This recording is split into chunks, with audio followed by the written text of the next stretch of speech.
Hello అండి, hi అందరికి. మగ్గం వర్క్ డిజైన్స్లో ఇది థర్డ్ డిజైన్. ఇది కొంచెం సింపుల్ డిజైన్, అంటే మొత్తం స్ప్రింగ్తో చేశారనమాట వర్క్ మొత్తం. హ్యాండ్స్కి కూడా బుటీస్ ఇచ్చారు కదా బార్డర్ పైన, అవి కూడా స్ప్రింగ్తోనే చేశారు.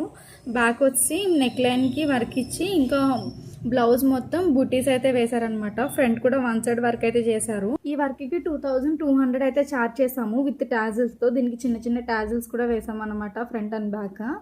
నెక్స్ట్ వచ్చేసి ఫోర్త్ బ్లౌజ్, ఇంకొకటి ఎల్లో కలర్ బ్లౌజ్ అనమాట. ఇదైతే హ్యాండ్స్కి మొత్తం బార్డర్ వచ్చేసింది. బార్డర్కి లాస్ట్లో ఎడ్జెస్ట్లో వర్క్ చేయమన్నారు, బార్డర్ మొత్తం యూజ్ చేసి, అందుకే సింపుల్గా లాస్ట్కి అయితే వర్క్ చేసాము. నెక్స్ట్ ఫ్రంట్ అండ్ బ్యాక్ కూడా నెక్ లైన్ వర్క్ చేసి ఇంకా చిన్న చిన్న బుటీస్ అయితే పెట్టామన్నమాట. ఇదైతే చాలా సింపుల్ వర్క్. ఈ వర్క్కి అయితే మేము 1100 అయితే తీసుకున్నాము ఓన్లీ వర్క్కి. ఫ్రంట్ కూడా సింపుల్గా వస్తుంది వర్క్. 2 మగ్గం వర్క్ డిజైన్స్ ఎలా ఉన్నాయి అండ్ 4 మగ్గం వర్క్ బ్లౌజెస్లో మీకు ఏ డిజైన్ బాగా నచ్చిందో కూడా కామెంట్ చేయండి. నచ్చితే నా ఛానల్ సబ్స్క్రైబ్ చేసుకోండి.